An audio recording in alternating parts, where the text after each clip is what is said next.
Welcome back to the Sibling Group Chat. I'm Owen. And I'm Cassidy. Today we are back at it with the Odyssey Review, episode 71, Good Business. Yes, this is episode 81 of Adventures in Odyssey, and it originally aired on August 5th, 1989, as part of Album 6, Mission Accomplished. And in this episode, Robin Jacobs thinks she can earn money the easy way by starting her own business, but she soon learns it's not so easy after all. And our themes are stewardship, honesty, and a worker is worth his or her wages. Yes. We start this episode with Robin apparently suffering from a case of boredom, but I think it'd be more accurate terminal to say she's case. From, yeah. I feel like it's more accurate to say she's suffering from a case of being broke. Broke, lazy, and bored. So, Yes. a child in the summer equals boredom. Or bored with no money equals lazy. Bored and lazy equals no money, which equals broke. I don't know what I'm trying to say. Never mind. Disregard that. Anyway, her father got home. Speaking of her father, this is the introduction of Dale Jacobs. There was a shout from... Yes, in one of... I think it was in the Bible study episode, we hear a shout from another room, like, "Good night, Robin." But, like, that was it. Didn't really count. This is... I thought this, and it also said it in the Odyssey guide, the very first episode of Dale Jacobs. Love it. We love Dale. We Yes, can always call so Dale. glad to have Dale. We can always call Dale. I can call Dale. I can call Dale. Yes, her dad got home and found her to be bored at home, and she was bored because she didn't have any money, and she'd been at the mall. She saw a dress that she really liked, and she didn't have enough money to get it. But you know, if he had saw it, he'd want one just like it. Really? They had one in my size? Do you have one in my size? Love the dad humor. And it made me think of George's dad humor. No. Yes, it did. And I told you this a little while ago before we started recording, but this gave me an idea that there's something I feel like we should have had and never got. If Dale Jacobs and George Barkley episode of them, I don't know what, like, go on a short road trip, like one of them was on a business trip and one of them, like, and Dale needed to go write something for a paper, and for some reason they had to go together, like, would have been a peak. Would have been amazing. It would have been peak. Are they ever...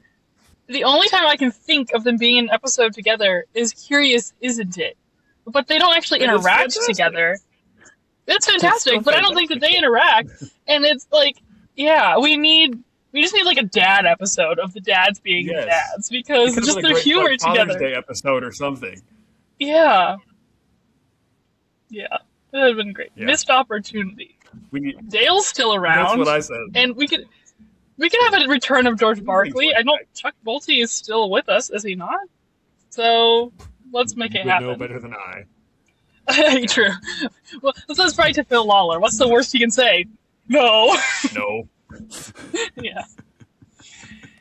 Yeah. But anyway, her dad wants to know what she's going to do about it, because he's like, when I was your age, I had a paper route, and he's like, kids all over the neighborhood have been getting jobs to make money, and she's like, work? You want me to work for money? And he's like, believe it or not, people all over the world actually work to get paid. Yeah. It's just super dad-toned lines. It's great. It's fantastic. And then after he leaves, she says, there must be some way to make money without getting paid. Or, no, not getting paid. Without having to work. That's what it says in my notes. I put without getting paid in my notes. I know what it was supposed to say. Yeah. What's funny is she says... without getting paid. Yeah. So she says there must be a way to make money without having to work for it. And what does she decide to do? Get the exact job her father suggested. Yeah. But between scary dogs and being told that she's supposed to deliver the paper earlier than 11:30, aka 6 a.m., that idea no longer appeals to her. But a lady that was on her route had offered to pay her to mow her lawn for $10, and she's like, well, it's $10. You're like, it's only supposed to take her an hour. Hour's work? Wow, that's $10 an hour. $10 an hour? Yeah, Robin. Does that, and then the neighbor of that lady offered to pay her the same to do his, so she came home all excited because she'd made $20 from mowing 2 lawns, which, I mean, I would have been excited at that. I probably was excited when I started getting paid $5 to mow our lawn, and eventually, between all my lawn mowing exploits, I probably made. I could have made around like $30-ish if I mowed all 3 lawns that I did at the same time in one day, and that was great for me. Yeah. That was prior to me just basically mowing lawns as my actual job, not just for a couple different people. And then I did actually make about $10 an hour. But anyway, and so she decided she's going to go into the lawn mowing business, and her business is going to be called Robin's Rotors. Clever. And then as she's like going upstairs, all excited about this, making flyers, then Mr. Jacobs is like, I wonder if I should give her some advice or just let her go at it and sit back and watch. And he's like, I think I'll just sit back and watch this time. Yeah. And that's going to be a continuing thing that they do with Robin, I feel like. Because I think of like a later episode, like the episode where her bike gets stolen, they kind of do the same thing where they're onto her and they just kind of let it play it out. Which also reminds me, I thought sure her mom was in this episode. Like I had typed up my character list and I had like preemptively put Ann Jacobs in the list. And then halfway through, I was like, wait a minute. She's not in this episode, is she? No. She's not. We have yet to meet Ann Jacobs. Or Melanie, but that's a different topic for a different day.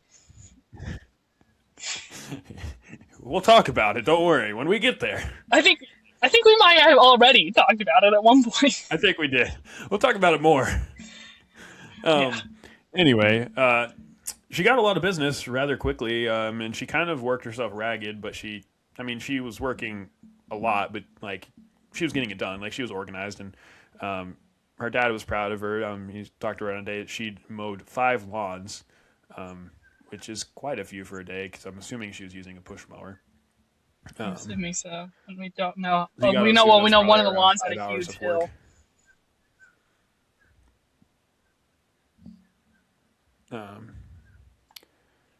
But her dad was very proud of her for how she'd been organized and responsible and whatnot. But then later on, she stops at Wit's End on a day and she's just taking a break, and Jack and Oscar see her, and apparently all the kids call her Greensleeves now, or at least Jack and Oscar do. I'm not sure if that's all the kids, but I'm just guessing. I just think it's Jack and Oscar because, again, in Heat Wave, this nickname thing is going to continue. But also, this is the beginning of the Jack-Oscar duo. Part of your damn body if you don't call me by your real name. Yeah. Yeah, this is the first. I mean, they were together and Connie goes to camp, but Jimmy was also there, so I feel like it doesn't count. So, this episode is the beginning of Jack and Oscar. Yeah, that's great. Yeah. Love to see them. Yep. Gotta love it. Anyway, Jack and Oscar have apparently been looking for some odd jobs and not really finding much. And Robin, on the other hand, had too much work and she was tired and not sure what to do. And she told them that mowing lawns, like, she didn't want it to be a full-time job, which is what it seemed like it had become to her. And then she offers to help, for them to help her mow lawns. And they're like, oh, how much? And she's about to say 10, and she's like, wait, no, 5. I'll set it up and you can mow for $5 a lawn. And they're like, yep, sounds good to me, which... Again, not terrible. That's what I got paid to mow our own lawn, which is probably not a lot if you're doing someone else's lawn, but you're lucky to get paid. But also, they were fine with it. But yeah, they were fine with it until they realized she was making more. So right. I think it probably is a decent amount. But she would set up the times and stuff for them to mow, and they would go. And so at home later, she's showing her dad this new dress that she got, and tell him she figured out how to make money without working because she has employees, and he apparently had not been told this. And she's like, oh, we might need to talk about this. But before they can talk about it, the doorbell rings. It's Jack and Oscar. And Oscar compliments her dress. And they're like, we need to talk. Yeah, he's like, I had an aunt who was buried in a dress like that. Thanks, Oscar. Thanks, Oscar. Yeah. But Jack and Oscar had come to talk because we've unionized. Unionized? Are you kidding me? Unionized? What's unionized mean? They wanted to make sure they weren't being ripped off by big corporations. Major corporations? And they wanted a new contract. Their contract. You know what it makes me want to know? is What? why we didn't get the scene of Jack going to Kurt Stevens' law firm because their contract has Kurt Stevens written all over it. Right. It makes me want to know what Jack's dad is like because I feel like if he said his dad said something to him about unions, then his dad is at home ranting about unions. So I don't know what his dad does for work, Yep. but Yeah, I don't know either. I was just he thinking, just like, got this from everything, his like, dad. obviously they got it for their dad, but everything they said just sounds like something Kurt would ramble off, having absolutely no idea what any of it meant. It did. It really did. And I was like, why did Jack make Oscar read the contract? Read it. We know Oscar can't read. And it even shows, which I'm Can't proud read of the well. writers for Can't read continuity here. Can't read well. But I appreciate the continuity because he does struggle to read it, but I was like, why did we make him read it? And defective immediately. Effective immediately. Effective. Yeah. I was like, no, But don't yeah, make Oscar I didn't write down read. everything they wanted, but I know there was like vacation time, sick days, Workman's comp. injury pay or whatever. Yeah, because Oscar stubbed his toe. It was a dangerous job. Yeah. Yeah. But anyway, and the main thing they wanted, and the only thing that Robin would have actually been able to give them, was they wanted $9 a lawn because they heard she'd been making half, and they didn't think half and half was fair, since all she did was answer phones, which I agree, it's not. Yeah.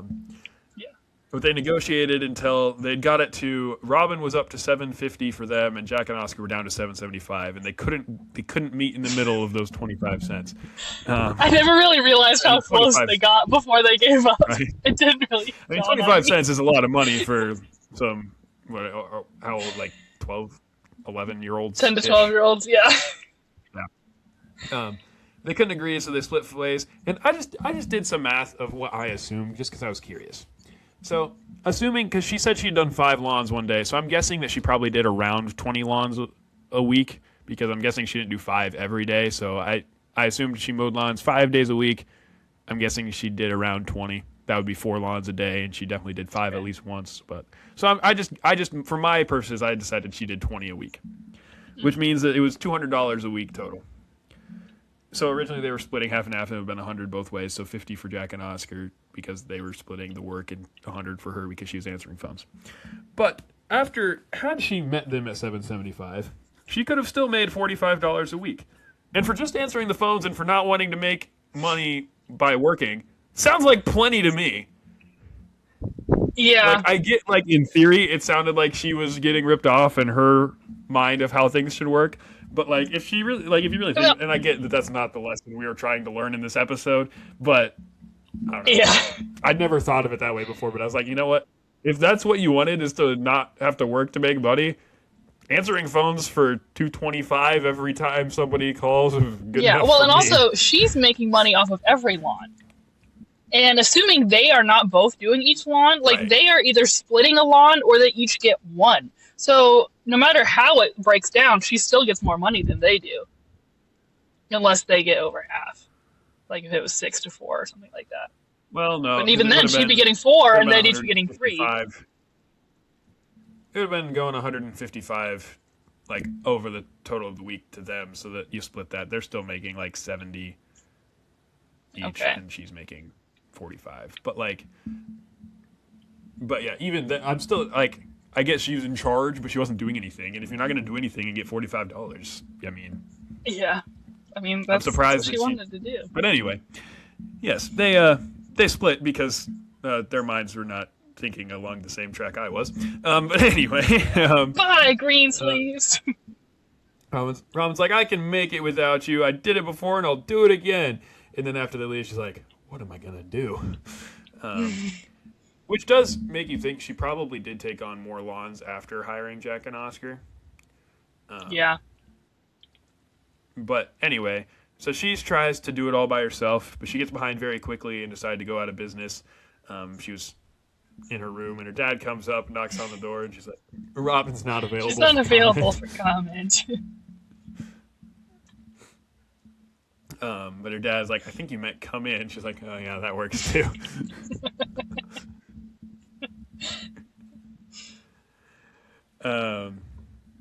When he says that he can't let her just quit if she has obligations she still needs to fulfill. And then he says that there's a lesson in all of this, and she's like, "Yeah, I figured there was." And he's like, "What do you think it is?" And she's like, "Well, the first thing she does is what did she say? Is like, um, The trouble with money I is don't you remember have what to she said. work for it. Oh yeah, it's like, try again." Wrong. Take another page out of George Barkley's book. Yeah. Um, then he asks, like, "So what did you actually learn?" She's like, "The more I try to get out of work, the more work I'll have to do." And he's like, "Yeah, that's pretty good." She's like, "I got it from Mom when I used to try to get out of doing my chores." Yeah. But then he asks, "What else?" And she's like, "Two things. I didn't know I had to learn two things." He's like, "How about you guess?" He's like, "I'm guessing," and I don't remember what all he says. I feel like I've heard those lines so many times because there's the bonus about them having to redo that line. I don't even remember what the Yeah. line actually is. I don't know. But speaking of which, they did redo those lines, and I could hear the difference this time. It could be my imagination, but I feel like I heard a slight change in the audio at the lines that I know they redid to make sure they weren't promoting socialism. Yeah. If you don't know why they changed Yeah. lines. But anyway, it got down to the best wage is one you earn for a fair day's work. And he says that's biblical. Like, we need to be fair with how we handle everything, including money. And if you don't work honestly, according to there's verses like Thessalonians, it says you're not even, like, you shouldn't even be able to eat if you don't work honestly.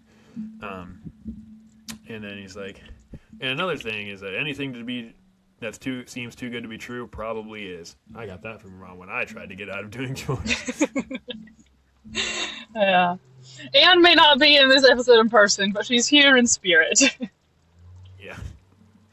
But then he leaves and says, "You better get rested up because you got a busy day tomorrow." Like, she's got to finish all of her wands that she's obligated to do. But as she leaves, she tries to negotiate a higher allowance. What was it like? It was like 7 something, right? Or no? I don't know. I think she wanted a dollar more. She wanted a dollar raise, and he's like 50 cents. And then they get down to like he said he would give her like a 60-cent raise, and she's like 60 or your allowance goes bye bye. Like, yeah. No, Dad, please no. It's great. I'm glad to see this father-daughter relationship get established. Yeah. And then the next day, she meets Drac and Oscar and agrees to give them $10 if they help her finish the lawns. And then you almost get the impression that maybe she was just gonna like give all of her lawns to Jack and Oscar and let them have her business essentially.